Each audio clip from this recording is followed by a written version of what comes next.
तो hello students, अपन लोग last class के अंदर डिस्कस कर रहे थे vector product of two vector. तो आपने बोला था कि अगर दो वेक्टर्स को मल्टीप्लाई करने पर ऑब्टेन क्वांटिटी अगर वेक्टर क्वांटिटी है तो हम इसको वेक्टर प्रोडक्ट बोलते हैं। तो इसका मीनिंग क्या हुआ? लेट अस सपोज ये ए वेक्टर है और ये बी वेक्टर है, दोनों का क्रॉस प्रोडक्ट किया, वेक्टर प्रोडक्ट किया तो ऑब्टेन क्वांटिटी क्या है? C vector. तो इसका मैग्नीट्यूड भी होगा और इसकी डायरेक्शन भी होगी। तो अगर अपन केवल मैग्नीट्यूड की बात करें तो magnitude of cross product of two vector क्या होगा? Magnitude of first vector multiply by magnitude of second vector multiply by sine of angle between them. तो ये तो केवल क्या है? A vector cross B vector का मैग्नीट्यूड है, लेकिन मैं इसको वेक्टर फॉर्म में राइट करना चाहता हूं क्योंकि मैंने सी वेक्टर लिख रखा है। तो मेरे को मैग्नीट्यूड के साथ साथ डायरेक्शन भी लेनी पड़ेगी।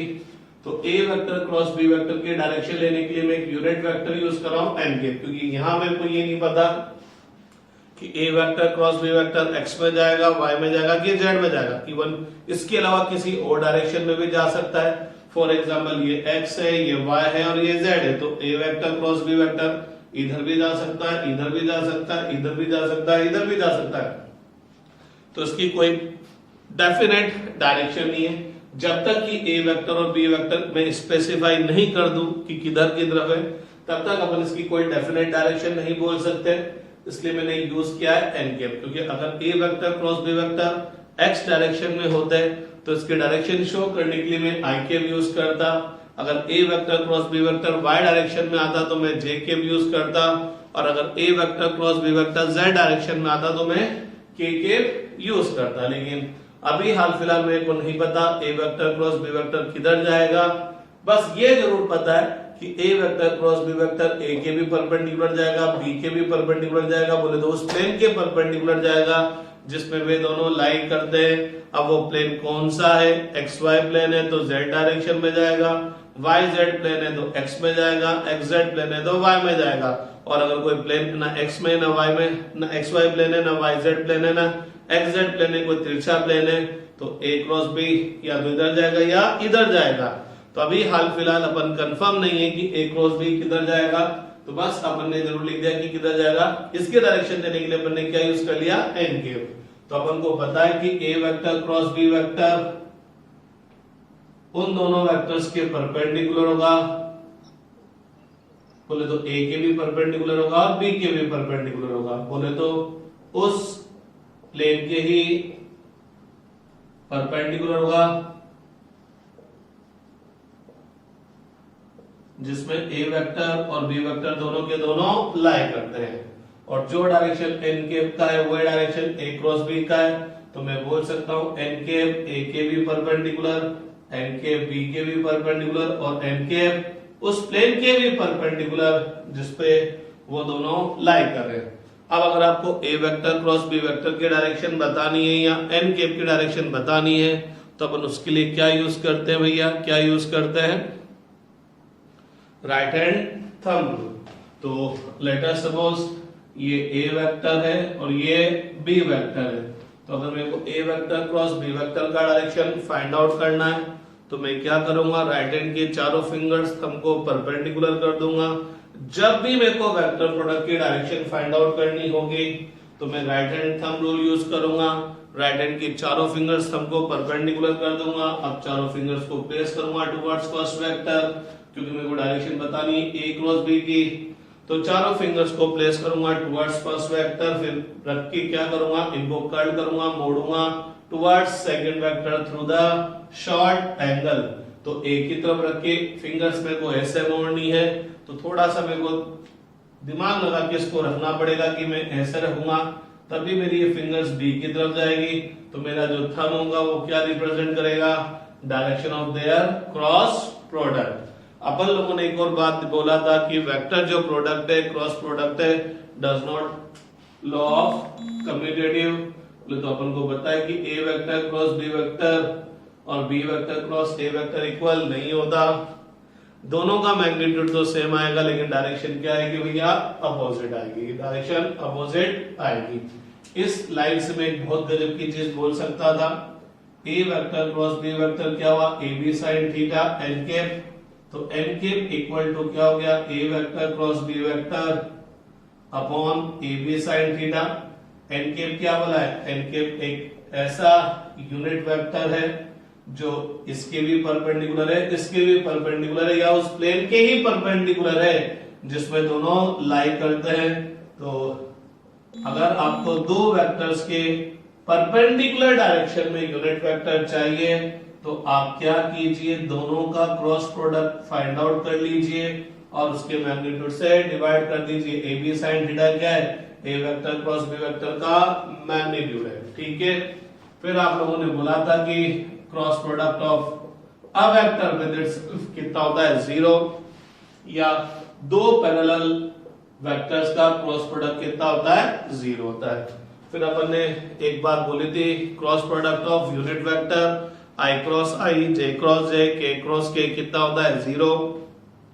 लेकिन जब अपन आई जे और के इनका आपस में क्रॉस प्रोडक्ट देखते हैं तो आई क्रॉस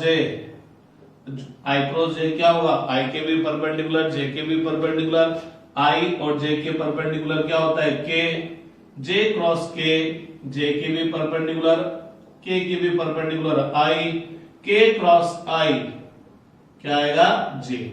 तो जब भी अपन इन तीनों यूनिट वेक्टर्स में से दो यूनिट वेक्टर का क्रॉस प्रोडक्ट करेंगे तो इनका क्रॉस प्रोडक्ट क्या आएगा, तीसरे यूनिट वेक्टर के इक्वल आएगा। बोले तो आई और जे लेंगे, आई और जे का क्रॉस प्रोडक्ट करेंगे तो के, जे और के का करेंगे तो आई, के और आई का करेंगे तो जे। बस देखने वाली बात यह है कि प्लस आएगा के माइनस, तो अगर अपन एंटी क्लॉकवाइज चलेंगे तो प्लस आएगा, और अगर अपन क्लॉकवाइज चलते जे क्रॉस आई करेंगे तो माइनस के, आई क्रॉस के करेंगे तो माइनस जे, जे के क्रॉस जे करेंगे तो माइनस आई। यहां तक अपन ने ऑलमोस्ट लास्ट क्लास में देख लिया था। इवन अपन ने वेक्टर प्रोडक्ट देख लिया था इन terms of rectangular component, in terms of rectangular component.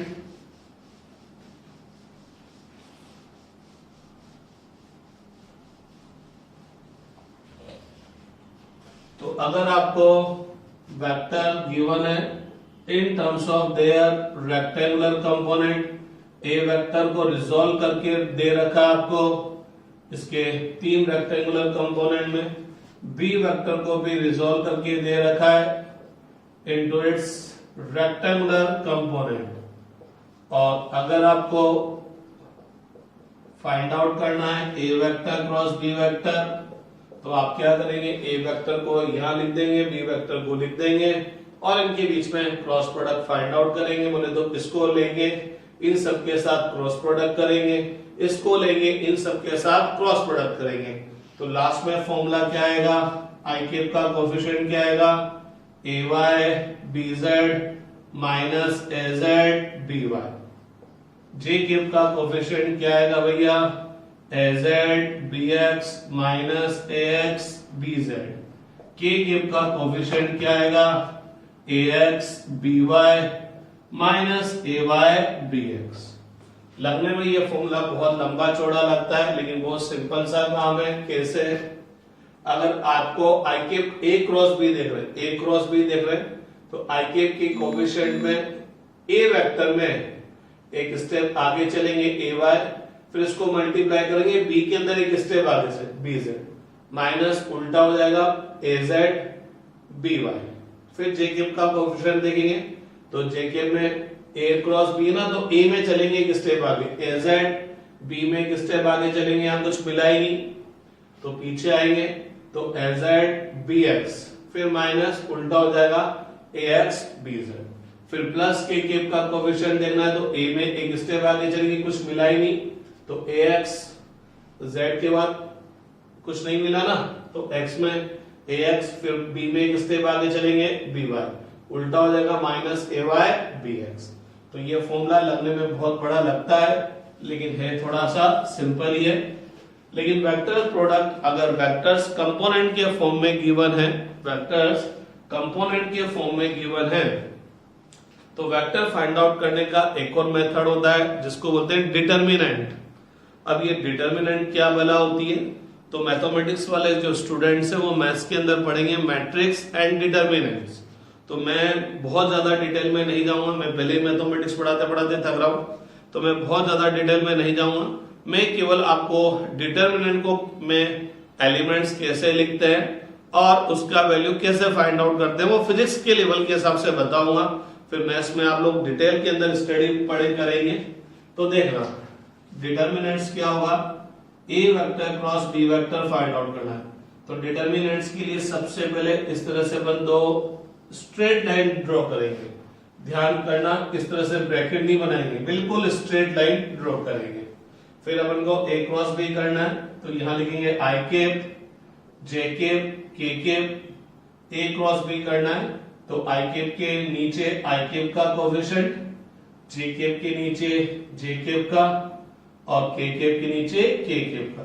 A cross B है इसलिए यहां मैं ए के एलिमेंट लिख रहा हूं, बी बाद में, तो यहां मैं बी के कोएफिशिएंट लिखूंगा।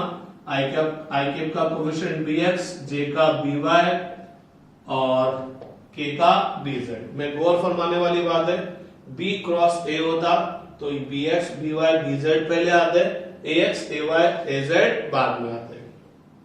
तो जब आप इस तरह से दो स्ट्रेट लाइन ड्रॉ करते हो और उसके अंदर इस तरह से लिखते हो तो उसको बोलते हैं डिटर्मिनेंट। ये डिटर्मिनेंट की रो कहलाती है, first row, second row, third row. ये डिटर्मिनेंट के कॉलम्स कहलाते हैं, first column, second column, third column. और ये डिटर्मिनेंट के क्या होंगे, एलिमेंट्स। तो अगर मैं इस जे कैप की बात करूं तो ये कौन से रो में आ रहा है, फर्स्ट रो में, और कौन से कॉलम में आ रहा है, सेकंड कॉलम में। तो जे कैप क्या फर्स्ट रो का है और सेकंड कॉलम में, ठीक है। एजेड की बात करूं तो ये कौन से रो में, सेकंड रो में, और कौन से कॉलम में, थर्ड कॉलम में। तो ये तो होती है रो और ये होते हैं कॉलम। जैसे अपन क्लास में बैठते हैं तो first row, second row, third row, और यूं देखेंगे तो first column, second column, third column. अब इसको सोल्व कैसे करते हैं देखिएगा। सबसे पहले अपन जो ये फर्स्ट रो है इसका फर्स्ट एलिमेंट चूज करेंगे आई कैप। अब इस आई कैप का कोएफिशिएंट बोले तो आई कैप को किससे मल्टीप्लाई करेंगे वो देखना होगा। तो अपन ने क्या करा, इस डिटर्मिनेंट को सोल्व करने के लिए मैथ्स में तो वो आपको बहुत डिटेल में पढ़ाएंगे, लेकिन मैंने कहा ना मैं मैथ्स नहीं पढ़ा रहा, मैं फिजिक्स पढ़ा रहा हूं, तो मेरे को बस इसको आपको बताना है कि इसको सोल्व कैसे करना है, ठीक। तो मैं फर्स्ट रो का फर्स्ट एलिमेंट लूंगा आई कैप। अब इस आई कैप को किससे मल्टीप्लाई करूंगा बोले तो आई कैप का कोएफिशिएंट कैसे निकालूंगा, उसके लिए मैं क्या करूंगा, आई कैप जिस भी रो में और जिस भी कॉलम में आएगा उसको हाइड कर लूंगा। तो आई कैप फर्स्ट रो में और फर्स्ट कॉलम में आ रहा है, इसको हाइड कर लिया, छुपा लिया। तो अब मेरे को कितने एलिमेंट दिख रहे हैं, चार एलिमेंट दिख रहे हैं, A Y A Z B Y B Z. अब इन चार एलिमेंट्स को अपन क्या करेंगे, क्रॉस मल्टीप्लाई करेंगे। अरे ये तो छुपा लिया, छुप गए ना। तो अब ये चार एलिमेंट देखिए, इनको क्या करेंगे, क्रॉस मल्टीप्लाई। ये वाला क्रॉस मल्टीप्लीकेशन पॉजिटिव होगा और ये वाला नेगेटिव होगा। आप जब इस डायरेक्शन में क्रॉस प्रोडक्ट करेंगे तो पॉजिटिव और ये वाला नेगेटिव। तो ये क्या होगा, ए Y B Z minus A Z B Y. तो क्या है, डिटरमिनेंट को सॉल्व करने का मेथड क्या है, फर्स्ट रो का first element I cap choose किया, जिस भी रो जिस भी कॉलम में आ रहा उसको मैंने हाइड कर दिया। अब जो रिमेनिंग एलिमेंट है 4 उनको क्या कर देंगे, क्रॉस मल्टीप्लाई कर देंगे। ये वाला मल्टीप्लिकेशन पॉजिटिव और ये वाला नेगेटिव। आई कैप का तो कोएफिशिएंट आ गया भैया, अभी खेल खत्म नहीं हुआ, अभी खेल बहुत बाकी है। अब अपन क्या चूज करेंगे, फर्स्ट रो का सेकंड एलिमेंट, फर्स्ट रो का सेकंड एलिमेंट चूज करेंगे, लेकिन ये आएगा माइनस जे के। बोले तो फर्स्ट रो का फर्स्ट एलिमेंट तो पॉजिटिव और फर्स्ट रो का जो सेकंड एलिमेंट है नेगेटिव, तो माइनस जे के। अब इस माइनस जे के को किससे मल्टीप्लाई करेंगे, इसका कोएफिशिएंट क्या होगा, उसके लिए क्या करेंगे, जिस भी रो और जिस भी कॉलम में जे के आ रहा होगा उसको हाइड कर लेंगे। जे के कौन से रो में आ रहा है, फर्स्ट रो में, कौन से कॉलम में आ रहा है, सेकंड, इसको हाइड कर लिया। बताओ कितने एलिमेंट आपको दिख रहे हैं, 4, ax az by bz। Cross multiply करेंगे, ax को किससे मल्टीप्लाई करेंगे, bz से, और az को by से। किसको पॉजिटिव लेंगे? इस वाले प्रोडक्ट को पॉजिटिव लेंगे। तो भैया लोगों ये तो छुपा लो इसको, क्या बचा? ax bz minus az bx, ax bz minus az murder करके रख रखा मैंने bx से। अब प्लस k क्यूब, कहने का मतलब first element positive, second element negative, third element वापस पॉजिटिव। अब इसका कोफिशिएंट फाइंड आउट करना है। इसका कोफिशिएंट फाइंड आउट करने के लिए क्या करेंगे? जिस भी रो में और जिस भी कॉलम में आ रहा है उसको वह हाइड कर लेंगे, छुपा लेंगे।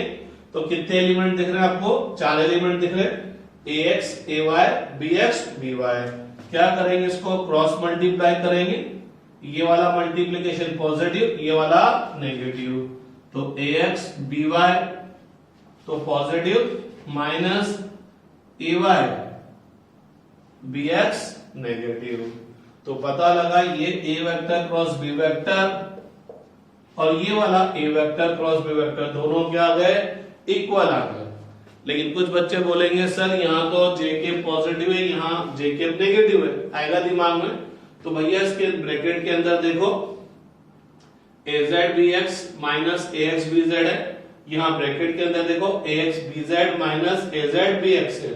बोले तो यहाँ az bx पॉजिटिव और यहाँ az bx नेगेटिव है, यहाँ ax bz नेगेटिव है, यहाँ ax bz पॉजिटिव है। तो क्या करूं? अगर मैं इस ब्रैकेट में से माइनस कॉमन ले लूं तो ये तो प्लस हो जाएगा, माइनस कॉमन लूंगा तो ये तो प्लस और ये माइनस, तो इसमें कन्वर्ट हो जाएगा। तो इसका मतलब सेम चीज है। या यूं बोलूं, इस माइनस को मैं अंदर ले जाऊं, कॉमन लेने में तो आपको थोड़ा कंफ्यूज होगा। इस माइनस को अंदर ले जाऊं बोले तो इसको प्लस लिख दूं और इसको माइनस जेके लिख दूं ना, कोई तकलीफ? अब इस माइनस को अंदर ले जाऊंगा तो यहाँ तो माइनस आ जाएगा और यहाँ प्लस आ जाएगा। आ गया ना?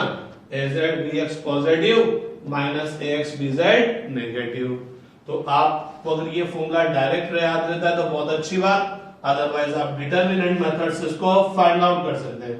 डिटरमिनेंट मेथड शुरू में टफ लगता है, लेकिन आप एक दो क्वेश्चन जब सोल्व कर लेंगे तो बहुत फटाफट विद इन 1 मिनट इससे क्रॉस प्रोडक्ट आपको ऑब्टेन हो जाएगा। डिटरमिनेंट मेथड में क्या करेंगे? 2 लाइंस ड्रॉ करेंगे, I cap J cap first row के अंदर लिखेंगे, a क्रॉस b है तो a पहले वाला है तो a के कोएफिशिएंट लिख देंगे, i के नीचे ax, j के नीचे ay, k के नीचे k केप का कोएफिशिएंट az। तीसरी रो में क्या कर देंगे? b के i j और k केप के कोएफिशिएंट लिख देंगे। फर्स्ट i केप चूज करेंगे, इसका प्रोडक्ट इसको किससे मल्टीप्लाई करेंगे, इसका कोएफिशिएंट क्या आएगा? जिस रो में ये आ रहा है और जिस कॉलम में आ रहा है उसको हाइड कर लेंगे। अब ये 4 एलिमेंट बचे, इनको क्रॉस मल्टीप्लाई कर देंगे, ये वाला मल्टीप्लिकेशन पॉजिटिव और ये वाला नेगेटिव। फिर सेकंड एलिमेंट चूज करेंगे, सेकंड एलिमेंट में क्या लेंगे? Minus J cap. अब माइनस जे केप लेंगे तो जिस रो में और जिस कॉलम में ये आ रहा है उसको छुपा लेंगे, ऐसे क्रॉस मल्टीप्लाई करेंगे, ax bz तो पॉजिटिव और az bx क्या हो जाएगा? नेगेटिव। फिर क्या करेंगे? थर्ड एलिमेंट लेंगे k के, इसका कोएफिशिएंट फाइंड आउट करने के लिए क्या करेंगे? जिस भी रो में और जिस भी कॉलम में आ रहा है उसको हाइड कर लेंगे। अब इसको कोएफिशिएंट फाइंड आउट करने के लिए क्या करेंगे? ax by positive minus ay bx negative. ठीक है, अब अपन इस पर बस न्यूमेरिकल सोल्व कर लेते हैं फटाफट।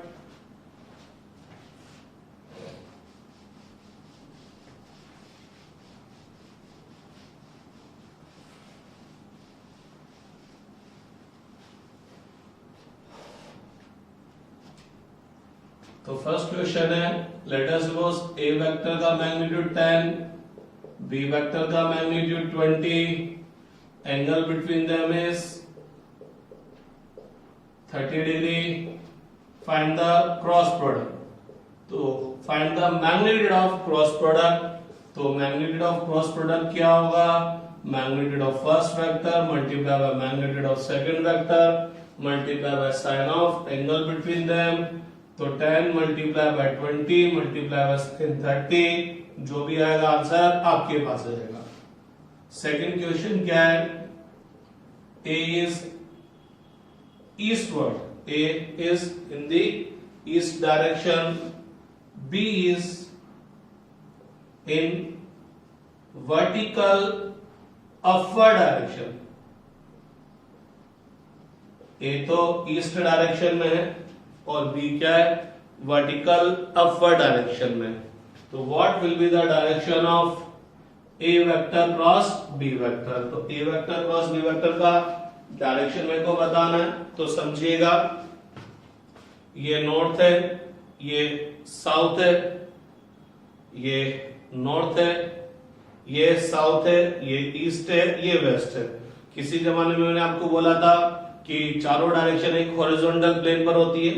तो नॉर्थ इधर है, साउथ इधर है, ईस्ट इधर है, वेस्ट इधर है, नीचे वर्टिकल डाउनवर्ड है और ऊपर वर्टिकल अपवर्ड है।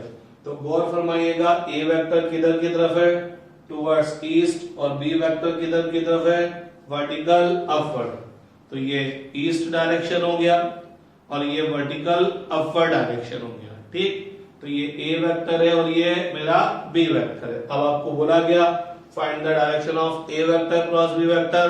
तो जब भी दो वेक्टर्स के क्रॉस प्रोडक्ट की डायरेक्शन निकालनी होगी, क्या यूज करेंगे, right hand thumb rule. Right hand thumb rule क्या बोलेगा, चारों फिंगर्स और थंब को परपेंडिकुलर कर दो। अब चारों फिंगर्स को किधर की तरफ कर दो, टुवर्ड्स फर्स्ट वेक्टर। तो ये मेरा फर्स्ट वेक्टर ये है और इनको कर्ल करना है towards second vector through the short angle. यूं नहीं आऊंगा, ऐसे आऊंगा। तो अब आप मेरे को बताएंगे कि मैं चारों फिंगर्स को कैसे रखूं ताकि जब उंगलियां मोड़ू ना तो वो इधर की तरफ आए। तो देखना, चारों फिंगर्स थंब को परपेंडिकुलर कर दिया, चारों फिंगर्स को एक की तरफ भी प्लेस कर दिया। क्या मेरी उंगलियां मुड़ के बी की तरफ जा रही है, नहीं जा रही। ऐसे रख दूं, क्या उंगलियां मुड़ के बी की तरफ जा रही है, नहीं जा रही। ऐसे रख दूं, क्या उंगलियां मुड़ के बी की तरफ जा रही है, नहीं जा रही। अब आप देखना, ऐसे रख दूं, अरे मजा आ गया, ये तो बी की तरफ चल गई। तो जो थंब आया वो किधर आया, इधर। बोले तो ये ईस्ट है, ये वेस्ट है, तो ये नॉर्थ है, ये साउथ है। तो A vector cross B vector कौन से डायरेक्शन में जाएगा, साउथ वर्ड। कौन से डायरेक्शन में जाएगा भैया, साउथ वर्ड डायरेक्शन में जाएगा। बहुत बढ़िया। नेक्स्ट क्वेश्चन अपन देखते हैं, A vector dot B vector is equal to the magnitude of A vector cross B vector. तो A vector dot B vector और A vector cross B vector का मैग्नीट्यूड सेम है। Find the angle between them. तो let angle between them is theta. तो A vector dot B vector क्या होगा, A B cos theta. Modulus of A vector cross B vector क्या होगा भैया, ए B sine theta. खत्म। तो tan थीटा इक्वल टू कितना हो गया, अरे cos इधर आ जाएगा ना, sin अपॉन cos tan। तो थीटा इक्वल टू कितना आ गया भैया, 45 degree. Clear.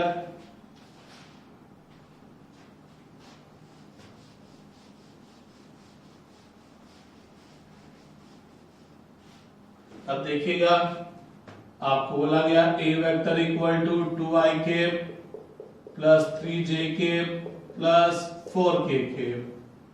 B vector equal to बोला गया I cap minus 2j cap plus 5k cap. आपको बोला गया find A vector cross B vector. तो भैया अगर मैं A vector cross B vector का formula, A vector cross B vector का formula A B sine theta N cap लिखता हूं, तो ए वेक्टर का मैग्नीट्यूड आ जाएगा, क्योंकि ए वेक्टर मेरे को किस में गिवन है, इन टर्म्स ऑफ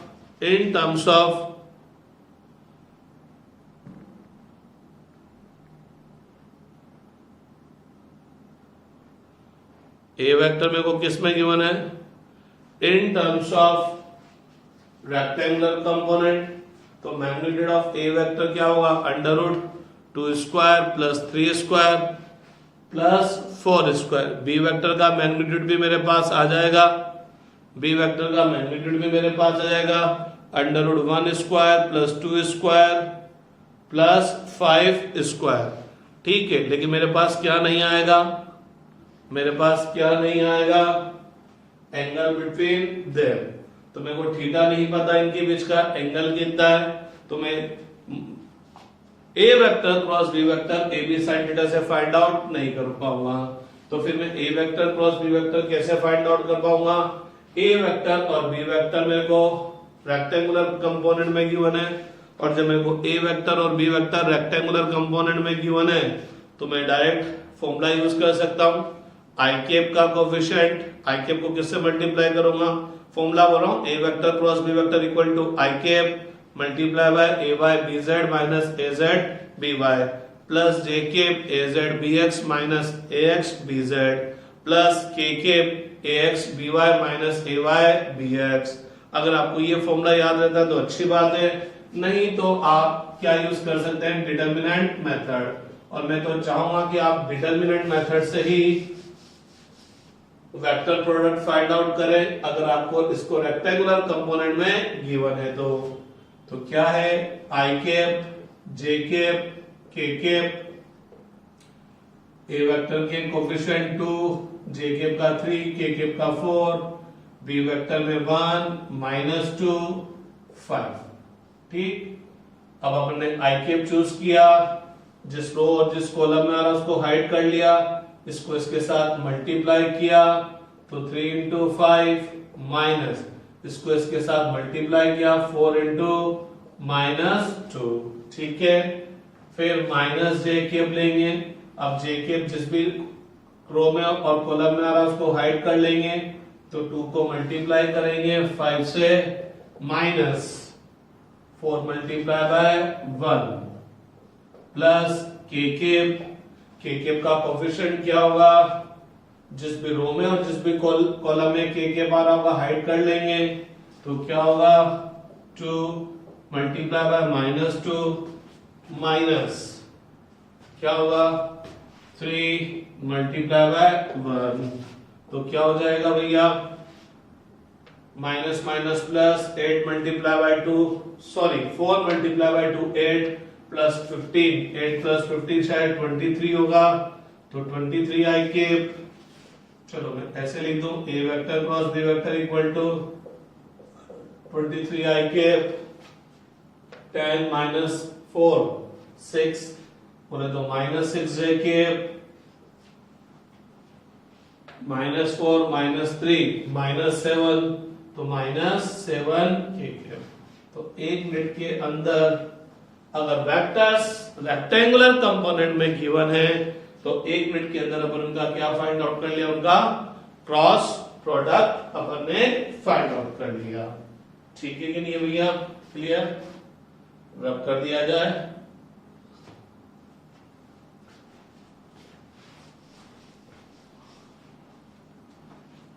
क्लियर है स्टूडेंट्स?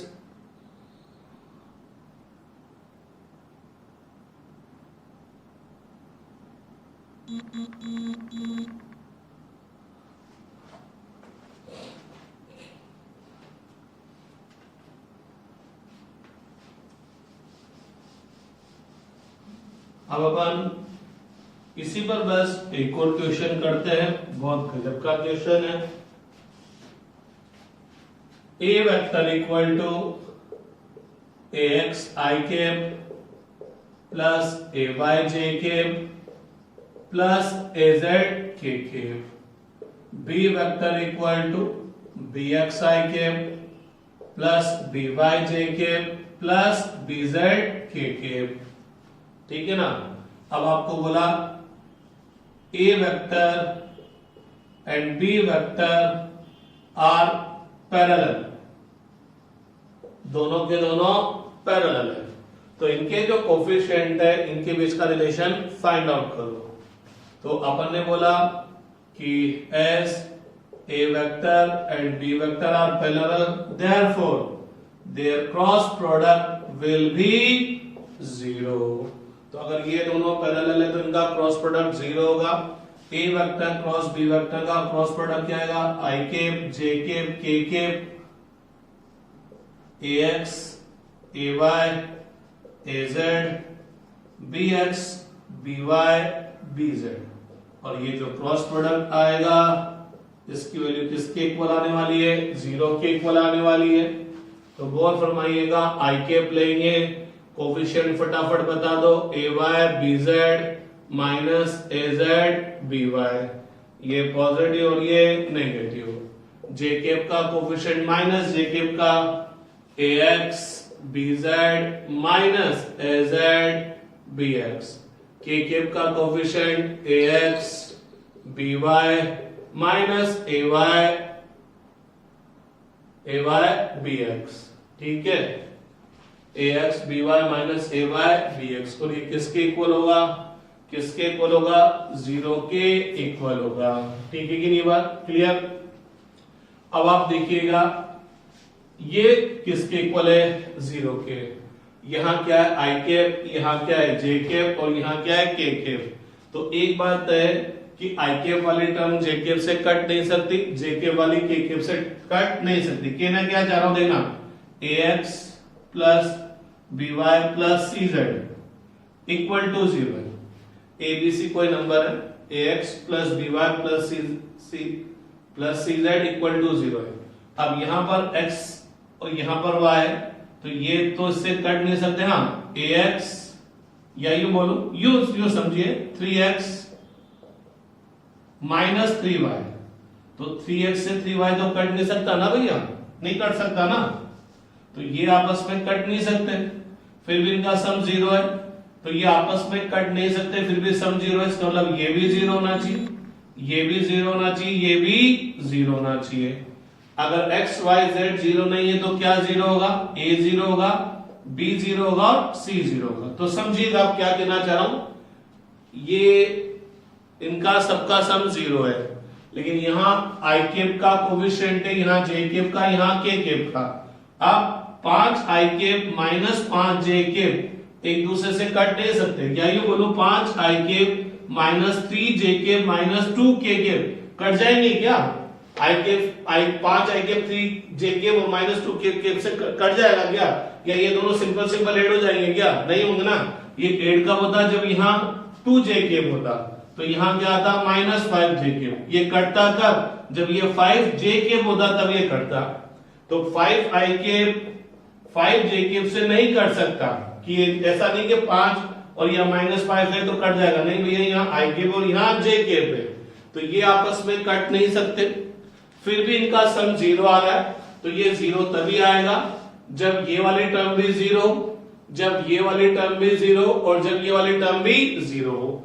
आई कैप तो 0 नहीं हो सकता क्योंकि आई कैप का मैग्नीट्यूड तो 1 है, तो क्या 0 होगा, ये, तो A Y B Z minus A Z B Y क्या हो जाएगा, 0। इसी तरह से क्या 0 होगा, ए X B Z minus A Z B x क्या हो जाएगा, 0। इसी तरह से ए X B Y minus A Y B x क्या हो जाएगा भैया, 0। कहने का मतलब आई कैप का कोफिशिएंट, जे कैप का कोफिशिएंट और के कैप का कोफिशिएंट क्या हो जाएगा, 0।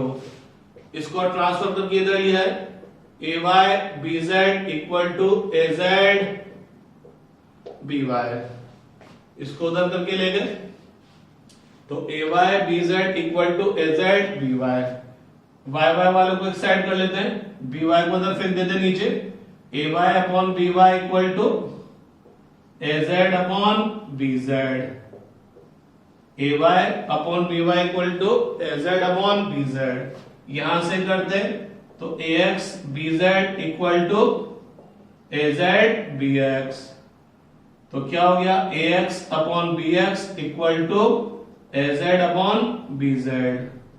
तो भैया लोगों, A Z upon B Z A Y upon B Y के भी इक्वल है, और A Z upon B Z A X upon B X के भी इक्वल है। देयरफॉर अपन बोल सकते हैं A X upon B X equal to A Y upon B Y equal to A Z upon B Z. कहने का मतलब क्या है, अगर ए वेक्टर और बी वेक्टर पैरेलल है तो इसमें इनके आई कैप का कोफिशिएंट का रेशो, जे कैप के कोफिशिएंट का रेशो और के कैप के कोफिशिएंट का रेशो क्या आएगा, सेम आएगा। तो if A vector and B vector are parallel then ax upon bx is equal to ay upon by equal to AZ upon BZ। आप चाहे तो राइट डाउन कर लीजिए इसको फटाफट।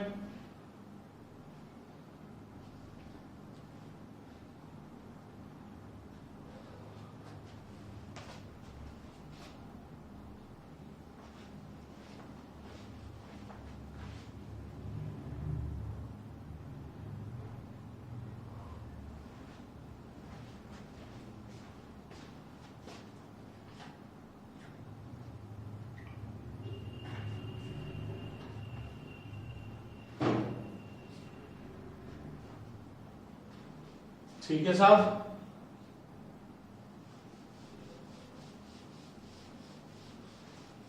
आप किस पर बेस्ट क्वेश्चन देखिएगा, आप लोग इस पर बेस्ट क्वेश्चन देखिएगा। A vector equal to given है 2i cap minus 5j cap plus 10k cap. B vector equal to है pi cap plus 10j cap minus 20k cap. ठीक है, आपसे बोला गया A vector and B vector are parallel, find the value of P. P की value find out करनी है। तो अभी अभी अपन पढ़कर आए, क्या पढ़कर आए कि अगर दो वेक्टर्स पैरेलल है तो उनके आई केप, जे केप और के केप के कोफिशिएंट का रेशियो क्या होना चाहिए, सेम। तो क्या होगा, ax upon bx should be equal to ay upon by equal to az upon bz। आपको ऐसा भी ले लो रेशियो, तो 2 अपॉन p इक्वल टू कितना हो गया, -1/2। कितना हो गया, -1/2। तो p इक्वल टू कितना हो जाएगा, -4। तो p की वैल्यू -4 होगी, तो ये दोनों के दोनों क्या हो जाएंगे, पैरेलल हो जाएंगे। तो dear students, almost vector finish है, लेकिन वेक्टर एक ऐसा चैप्टर है कि इसके बिना आप फिजिक्स पढ़ नहीं सकते। वेक्टर एज सच मैथमेटिक्स का चैप्टर होता है, मैथमेटिक्स का टॉपिक होता है, लेकिन इसको मैंने फिजिक्स में इसलिए पढ़ा और 12 से 15 दिन लगाया मैंने इसमें, 15 से भी ज्यादा दिन ही लगे होंगे, क्योंकि इसके बिना फिजिक्स हिलेगी नहीं। बस अब क्या होगा, मेरी फिजिक्स में वेक्टर नहीं बोला जाएगा, मेरी फिजिक्स में बोला जाएगा displacement, velocity, momentum, acceleration, force. तो वहां पर अपन को उनको ऐड करना पड़ेगा, सब्ट्रैक्ट करना पड़ेगा, मल्टीप्लाई करना पड़ेगा। तो अपन वेक्टर्स क्वांटिटी को ऐड, सब्ट्रैक्ट, मल्टीप्लाई करना सीख गए, इवन तोड़ना भी सीख गए। और मैं तो बोलता हूं जब आपको ऐड या सब्ट्रैक्ट करना है तो तोड़कर ऐड या सब्ट्रैक्ट करो, बोले तो बाय कंपोनेंट मेथड करो। कल से अपन नेक्स्ट चैप्टर स्टार्ट करेंगे। आज आपको कोई प्रॉब्लम हो तो आज की क्लास में आप पूछ सकते हैं। Thank you.